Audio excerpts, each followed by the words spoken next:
కేంద్ర ప్రభుత్వ పథకాలను ప్రజల్లోకి తీసుకువెళ్తాం. ప్రధానమంత్రి ఆవాస్ యోజన పథకాన్ని అర్హులందరూ సద్వినియోగం చేసుకోవాలి. భారతీయ జనతా పార్టీ నాయకులు రామసేన అధ్యక్షులు కంబాల శ్రీనివాసరావు. గోకవరం నిరుపేద సామాన్య మధ్యతరగతి ప్రజలకు సొంతింటి కళ నెరవేర్చాలనే సంకల్పంతో ప్రధానమంత్రి ఆవాస్ యోజన పథకాన్ని లబ్ధిదారులందరూ సద్వినియోగం చేసుకోవాలని భారతీయ జనతా పార్టీ నాయకులు రామసేన అధ్యక్షులు కంబాల శ్రీనివాసరావు కోరారు. స్థానిక తంటికొంట రోడ్డులోని బీజేపీ నియోజకవర్గ కార్యాలయం వద్ద సోమవారం సాయంత్రం మీడియా సమావేశం నిర్వహించారు. ఈ సందర్భంగా ఆయన మాట్లాడుతూ కేంద్ర ప్రభుత్వ పథకాలను ప్రజలకు విస్తరింపచేస్తామని వెల్లడించారు. ప్రధానమంత్రి ఆవాస్ యోజన పథకానికి ఎవరెవరు అర్హులు, ఎలా అప్లై చేసుకోవాలి, కావాల్సిన పూర్తి సమాచారం తదితర వివరాలను తాము అందిస్తామన్నారు. మనం ప్రధానమంత్రి నరేంద్ర మోడీ సారథ్యంలో కేంద్ర ప్రభుత్వం ప్రవేశపెడుతున్న అనేక సంక్షేమ పథకాలను నిరుపేదలకు అర్హులైన ప్రతి లబ్ధిదారులకు అందేలా భారతీయ జనతా పార్టీ తరఫున చర్యలు తీసుకుంటున్నామని తెలిపారు.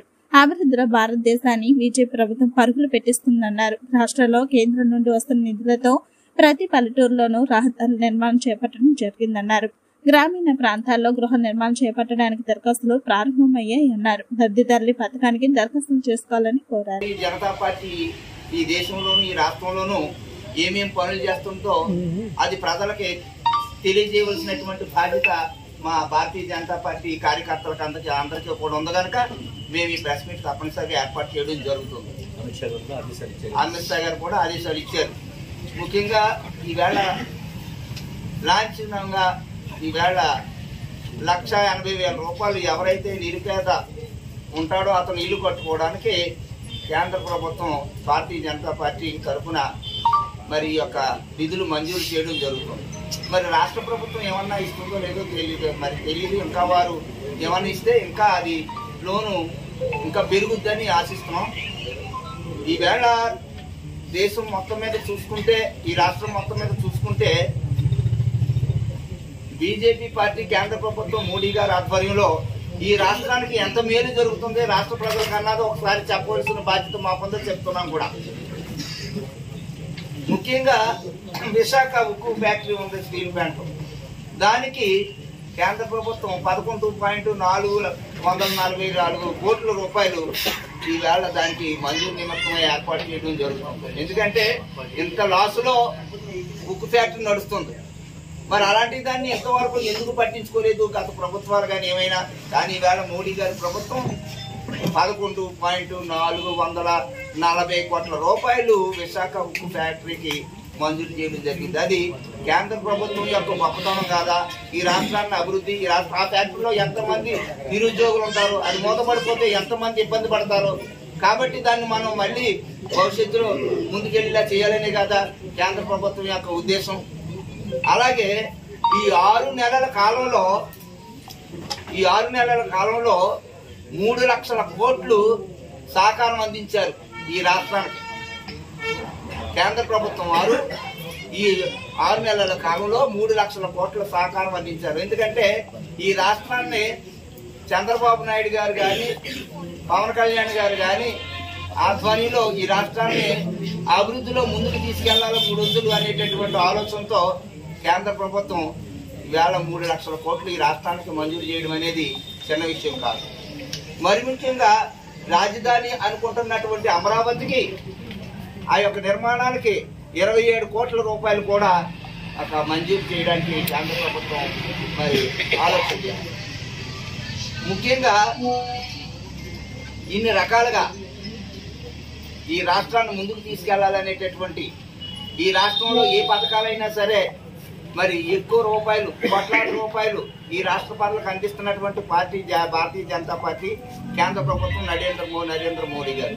కాబట్టి ఈ విధంగా మా యొక్క భారతీయ జనతా పార్టీ, మా యొక్క కేంద్ర ప్రభుత్వం ప్రజలకు ఏ రకంగా ఈ రాష్ట్రాన్ని ఆదుకోవాలి, ఈ రాష్ట్రాన్ని అభివృద్ధి చేయాలని ఎన్ని రకాల పథకాలు అయితే ఇస్తున్నారో అన్ని పథకాల మీద కూడా రేపటి నుంచి మా అధ్యక్షులు వారు కంబాల శ్రీనివాస్ గారి నాయకత్వంలో మా క్యాడర్ అంతా కూడా కలిసి ప్రజల్లోకి వెళ్ళి మరి భారతీయ జనతా పార్టీ చేపట్టేటువంటి పథకాలు ఇవి ప్రజలకు అందజేయాలి అనేటటువంటి సంకల్పంతో కూటమి ప్రభుత్వంతో కలిపి మేము ముందుకు వెళ్తామని చెప్పేసి కార్యక్రమం మేము చేపట్టడం జరుగుతుంది. కాబట్టి ఈ రోజు ప్రత్యేకంగా ఈ విషయాలన్నీ కూడా మీడియా మిత్రులకి తెలియజేయాలని కూటమి ప్రభుత్వంతో కలిసే మేము ప్రయాణం చేస్తామని సందర్భంగా తెలియజేస్తూ ముఖ్యంగా 2.5 lakhs చెప్పండి 1.8 చెప్పాలి 2.5 lakhs అర్బన్ 1.8 గ్రామీణ.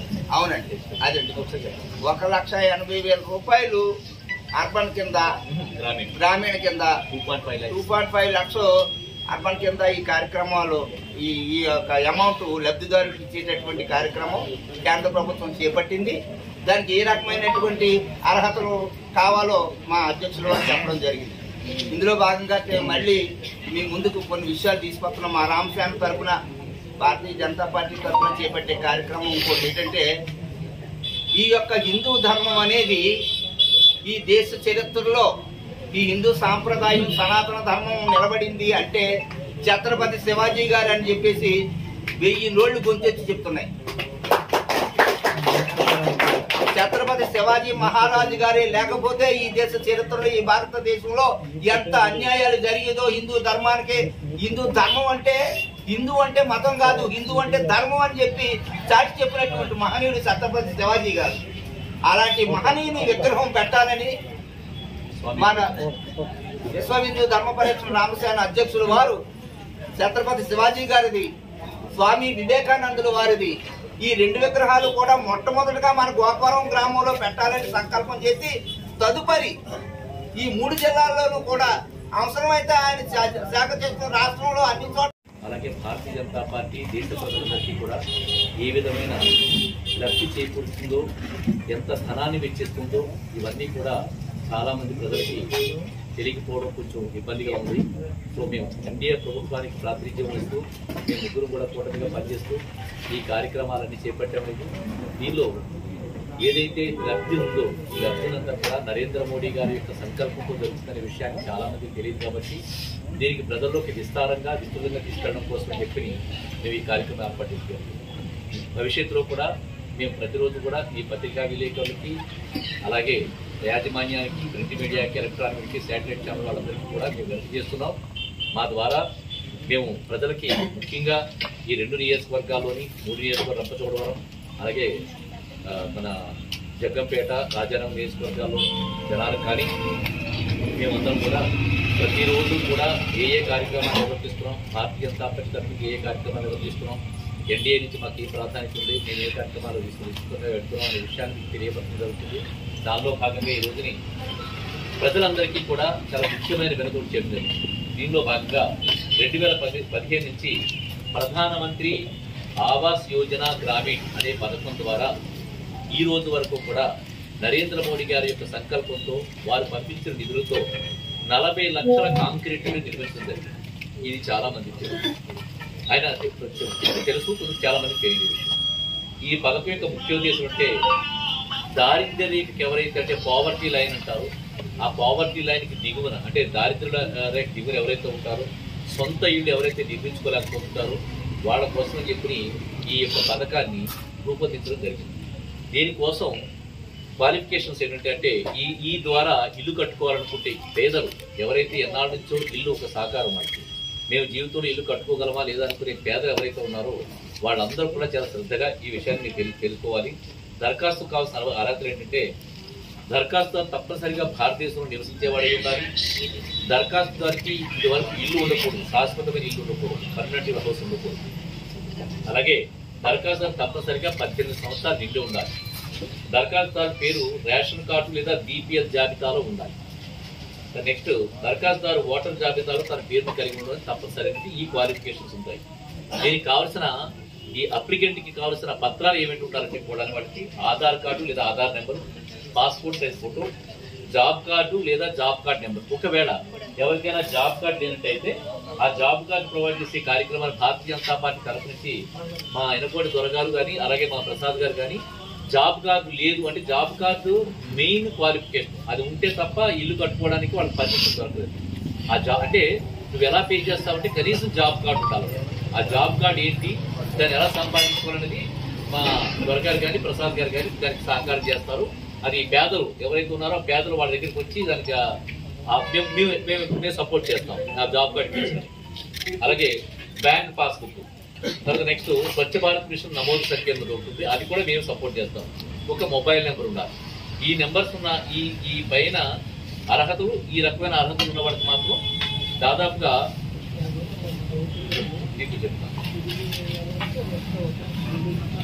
అదే దీంట్లో 45 స్క్వేర్ మీటర్స్ ఇల్లు కట్టుకోవడానికి, అన్ని వాతావరణంలో అనుకూలంగా ఉండే ఇల్లు కట్టుకోవడానికి 45 స్క్వేర్ మీటర్స్ అంటే 59.82 చదరపు గజాల్లో ఇల్లు కట్టుకోవడానికి ఇదంతా ఏర్పాటు జరుగుతుంది.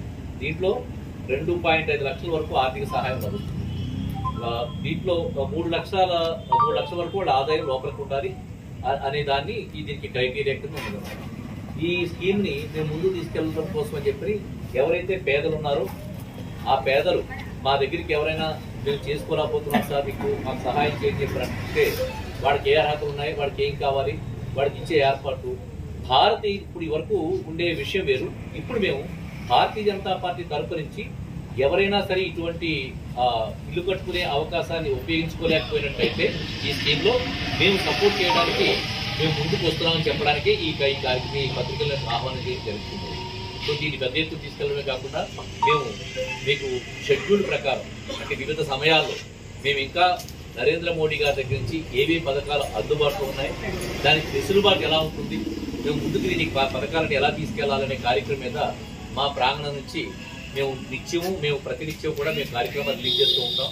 మీ యొక్క సహకారం దాన్ని కోరుకుంటూ మీరు ఇప్పుడు రావడానికి కావాల్సిన పరిస్థితులు మేము అనుకూలంగా చేసుకుంటాం, సభా వాతావరణాన్ని క్రియేట్ చేస్తూ మీకు ఈ విషయాన్ని తెలియజేయడం జరుగుతుంది. దీని విషయాన్ని ప్రజల్లోకి మీరు అందరూ కూడా మీరు ముందుకు తీసుకెళ్లాలని కోరుకుంటూ